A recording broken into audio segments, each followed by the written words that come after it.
Hey, thanks for joining me. We're looking at Cyberforce number 18. Yes, we are up to Cyberforce issue 18.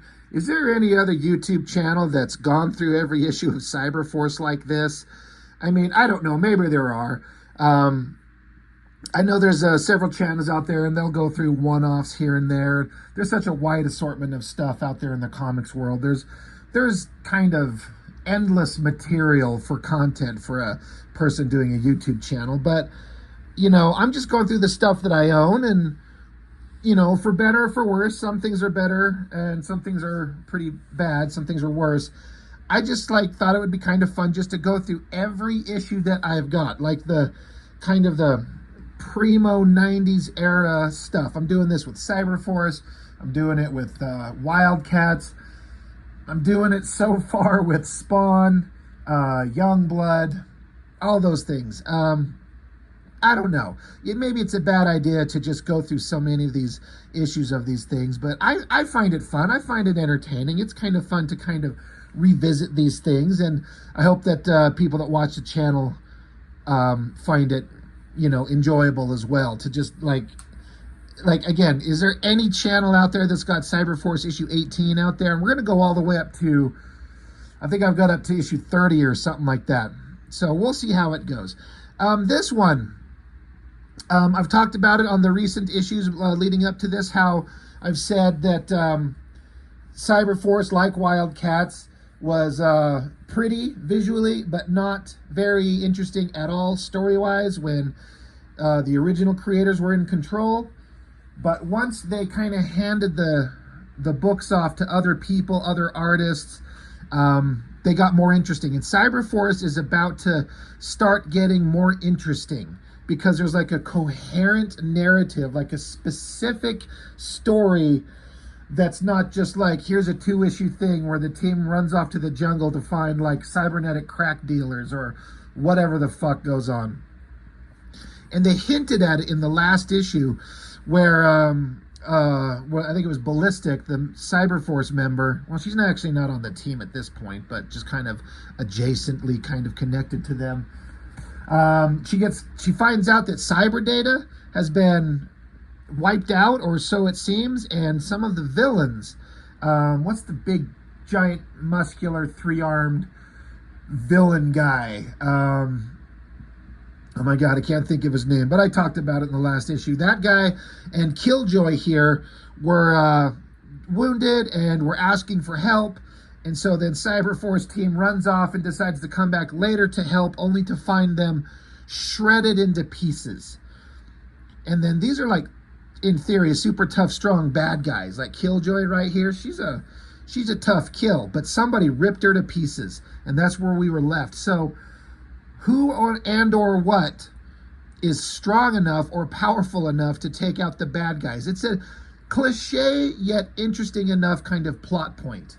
And done right, it gives you opportunity to start going into some different areas. So I was, I didn't know at the time when I was reading it, but now that I do know, having read these, it leads into a relatively fairly interesting story that I like.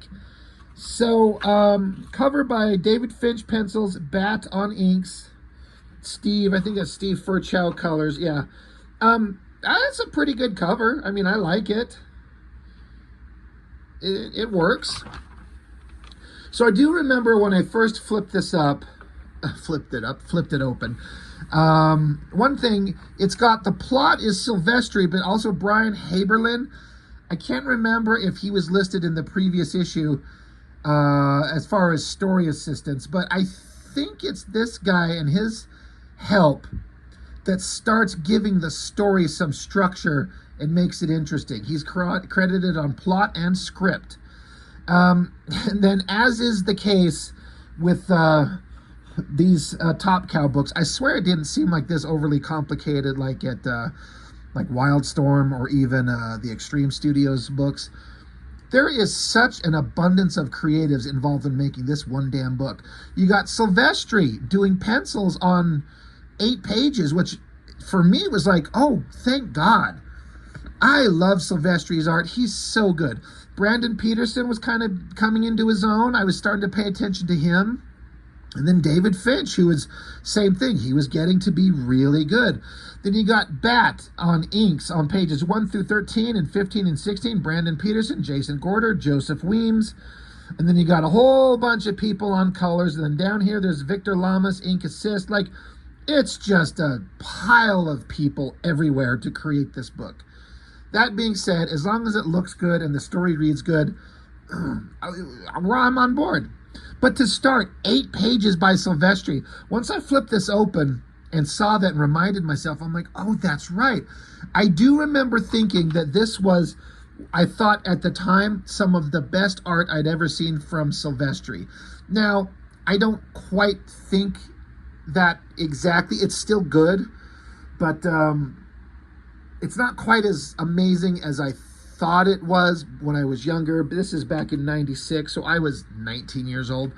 I was still into all this stuff, but yeah, I thought Silvestri's work was looking great. It's just, upon reviewing it, it's still good, but not the best thing ever. But lots of text, you know how I feel about that. But basically, the ice shelf in Antarctica, and you get a sailing ship. They, bust into the ice, and it's basically it's the diary of Victoria Zadrock. Now, I believe we've been introduced to the name Zadrock as the guy who's like the overall kind of leader of Cyberdata, the villains of the Cyberforce world. And this is Victoria Zadrock, basically his wife. This is her diary, how they are on this trip to go up to the Arctic because her husband is looking for something. She says, my husband is a man of singular and resolute purpose. Some would say he's obsessive, but I know he does what he does because he has to, because it's in his nature. Anyway, the boat gets lodged in the ice. They drop anchor. All pretty good looking stuff. Coloring looks great. The boat looks really good. I've said it before, Silvestri can draw anything. We think of him as drawing like big, muscular, cybernetic heroes and the hottest women in comics, but the dude can draw anything. So flip it over. They, open up the side of the boat. Everyone gets out and you get a big, giant, awesome double-page spread. The boat wedged in the ice, and you got some guys out here searching. I don't think it lists a time frame, but you can kind of essentially gather up what the era is when it's a sailing ship. Like, it's not even like a steam-powered boat with like coal-burning engines. It's, a ship with sails. So 1800s, late 1800s, I would guess. But so this is Victoria Zadrock, the one writing the journal, and then this is her husband. So if you were paying attention, and we've been introduced properly, I think we have. I'm not sure. I can't remember if it's been said in the book, but this Zadrock guy is the guy who becomes the overlord of the bad guys of Cyberdata way into the future. So, pretty good art, right? This looks good. Coloring looks great. They're searching for something, so he's like, my dear, wait here, be patient. I will be back to you as soon as I can. She says, promise me? And he says, I promise. And he says, you won't go anywhere now, will you? And she just kind of silently looks and says, I never do. So her husband and a bunch of men, they take off to go wander the ice sheet looking for whatever. And again, I'm digging this artwork. Who inked this stuff? This is Bat inking him. So looks pretty damn good. Okay, so yeah, it gives a date here. Did I miss a date on this front? It doesn't say there, but now it's January 20th, 1910. Bad news, Captain Flynn says a storm is heading in. He does not think we can wait much longer for the company's return. So they're like, time is passing, a storm's blowing in. We can't wait. And the captain's like, I won't let that damn fool husband of yours and his madman's mission cost me my ship. We're leaving with or without him before that storm breaks. And so the wife, she says, if you leave without him, you leave without me. And the guy's like, don't think I won't. And so we cut back to the husband and the team, they're like, dude, we got to turn around. Our supplies are dwindling. The men are ragged. He's like, we go on. So they're just charging through. She stays in her cabin, praying for her husband's return, you know, like legitimately praying for him to come back. Let's see. Yeah, so then the husband here, he's freaking out on the team. He's like, look, you guys are weak. There's something important going on. I'm going to continue on. And so the leader, the husband, he's like, okay, well, fine. You want to turn back? Go. I will go on. So back at the boat, they're like, dude, look, the away team, the party, they're coming back. And they're like, holy shit, the dude's not with them. Like he stayed, maybe he died. Who knows? They don't know yet. But the wife, look of shock. So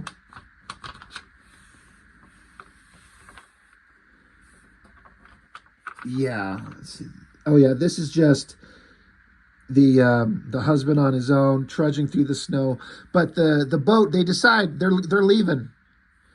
So they weigh anchor, and the woman is staying behind. She's like, Godspeed to you, Captain. He's like, damn it, woman, you're as mad as your husband. This will not weigh on my conscience. So they're leaving her. She said she'd wait, and so she shall. Meanwhile, Zadrock himself falls into the snow. He's going to die. He says, forgive me, Victoria. But as he lies in the snow, a crack in the ice comes up, and then some kind of like golden technological weird metal thing comes up, pricks his arm, rips his clothes off for some reason, because I'm sure Silvestri wants to draw some badass, awesome figure drawing, which he does.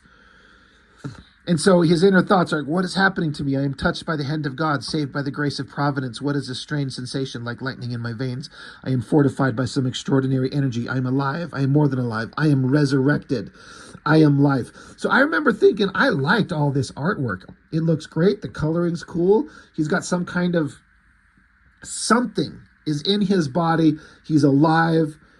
So he charges. He says, it is also clear now, so obvious now. I can do anything, anything. So he runs off, a look of shock in his eyes. As he comes back to the place where the boat's supposed to be, it's gone. The boat was called the Christabel. But there's a camp. He comes up and sees that it's his wife. And they get to have a conversation right there. She says, my darling, I waited for you. They tried to make me leave, but I could never leave you. So I kind of appreciate the fact that the idea that this couple was actually, like, they really cared about each other. She stayed for her husband. He legitimately cares about her. It's not some kind of like he's a psychotic madman and she's some kind of abused woman. She wants to get away. She cared for him, would not leave him. She says, I can never leave you. And then he's like, no, my love, you cannot die. So she dies in his arms. And then cut to some time later, there's a picture of his face with all this technological shit coming out of his head. He says, I could have saved you then, if only I understood. Look what has happened to us, Victoria. Look where fates have brought us. So now it comes full circle, my dear wife. So I think that's the last Silvestri page. It is. So Silvestri, I guess, wanted to draw this story of, people searching for something out on an ice shelf. And it's pretty dang good artwork. I was really into it. I like it a lot. Again, it's not quite as amazing as I used to think it was, but it's still pretty damn good. Now, present day, we get a big futuristic city, bunch of soldiers that look like Cyber Data warriors that we've seen. Now we're into Brandon Peterson, and man, has he upped his game. His artwork is becoming this nice, clear, solid drawing style. I've been doing the X-Men Executioner song, and he's drawn a couple issues of that. And man, his artwork was not that fantastic, but he excelled and just took off. And I feel like his artwork became really amazing. So some vehicle showing up with some high-ranking guy, here to meet somebody, goes in through a door, down a hallway, and goes into this room, and there's a big bad guy, and we get a really awesome splash page. This guy's name is Kimata, which we've heard the name. I think we've seen him in some video screens before, but again, some high-ranking bad guy of Cyber Data. You know, half robotic, like all these kind of characters in this book. That's something that Silvestri really leaned into, is the characters with cybernetic enhancements. This chair thing he's sitting in looks weird and awesome. The design of the guy with the stuff on his face and his arm, I think it looks great. It looks really, really cool. Let's see. They're talking about this guy saying, I trusted everything went according to design. Was our doomsday contingency as effective as we had hoped? He's like, absolutely, the target's been utterly destroyed. There's nothing can be traced back to us. Then the king is dead, my friend. Long live the king. So I think they're implying that they got rid of Zadrock, the guy who was the leader, is what they're getting at, I believe. But, yeah, Zadrock was a genius, of course, but he lacked the courage of his convictions. My current incarnation affords me a certain clarity, a certain vision of purpose, and I will succeed where he stumbled. So it's kind of like they took over cyber data and got rid of the guy who started it, the guy who was the golden guy, you know, that found the powers on the sheet of ice, but then it cost him his wife. So they talk back and forth about their technology and their plans and all this type of stuff. Yeah, like just Zadrock never, they're just basically getting, the guy who used to lead us never took us far enough. So we're going to take over. And, you know, one of the biggest screw-ups is that some of our former operatives have gone off and become heroes, become Cyberforce. And, yeah, they, master plans. Okay. Bad guys are getting rid of former leadership, and now they're going to be the new leader. So this was an interesting shot. So the guy who showed up for the meeting with the new leader gets in an elevator, goes down, and then it just pulls back, you know, farther and farther until we get this awesome double-page spread of this giant Cyberdata's floating operations base, a gleaming city in the sky. That looks freaking awesome, and it looks like it might have been a pain in the ass to draw. Brandon Peterson, if he penciled this, and then whoever inked it, it doesn't give page numbers, and there were so many inkers all over the place, I can't tell who. That looks pretty damn awesome. Like, credit to them for putting in that effort. That looks really cool. And it's floating above, like, the ice sheet, so it's kind of like it's back to where everything started. But now we get back to Cyberforce and David Finch drawing it and picking up where the last issue ended, where Killjoy, being ripped apart, was brought back to Cyberdata. And so this scientist guy who's trying to help, he's part of the Cyberforce team. He used to be one of the bad guys. He's one of the ones who kind of, you know, started all this technological melding of flesh and machine. He feels bad about what he had done in the past, and now he's helping out Cyberforce, doing good. So he's trying to figure out who the hell could have done this to Killjoy. Yeah, this is stupid Heatwave, the most boring leader in the history of ever. But they're like, yeah, we don't know who could have done this to her, but anything that could do this to Killjoy has got to be bad news. So this is a weird little character moment here where Heatwave's just on his own, and Velocity comes in. She's like, hey, you want some company? He's like, this is pretty ugly. I can handle it, so no. She's like, oh, don't be silly. We're a team. He's like, I'm serious. I think it would be best if... She's like, maybe I should double-check the calibration on these readouts. He's like, basically, kid, get the fuck out of here.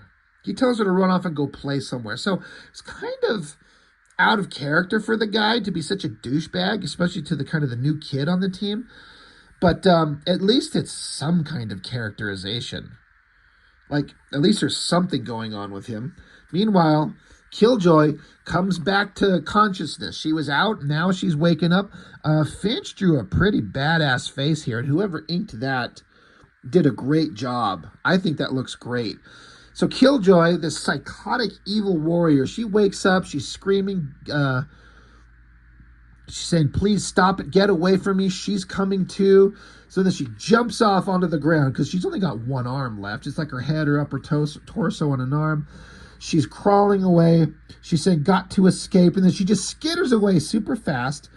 And then Heatwave's like, damn it, I should have seen her vital signs redlining. Thanks for distracting me, Karen. She's just like, I was just trying to help. So some kind of like weird drama going on between the characters here. But they're like, okay, everybody, Cyberforce, everyone, we got a psychotic killer loose. She took off, so all the team kind of gathers. And Killjoy crawls up through the ducting of the underground headquarters that Cyberforce has here. And she makes her way to the armory. And so Killjoy's got a smile on her face. So everyone's looking for her, go searching. Awesome kind of shot of the ducting area with like the blood and oil and guts or whatever that she's dragging behind her. They're able to communicate with her. They get on an intercom, and they're like, Killjoy, what's going on? You've got nothing to be afraid of. We're not here to help you. You're sick. We're trying to help you. So she says, you're wrong, Heatwave. Nothing can help me. Nothing can help any of us. Ask Corbin, the scientist guy. He's like, well, what is this about?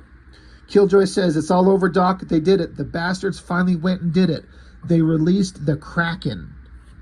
Like this psychotic shot of her face and her hand crawling through the ducting there. They're like, what is she talking about? The scientist Corbin, he's like, I don't know. I don't know what the hell she's talking about.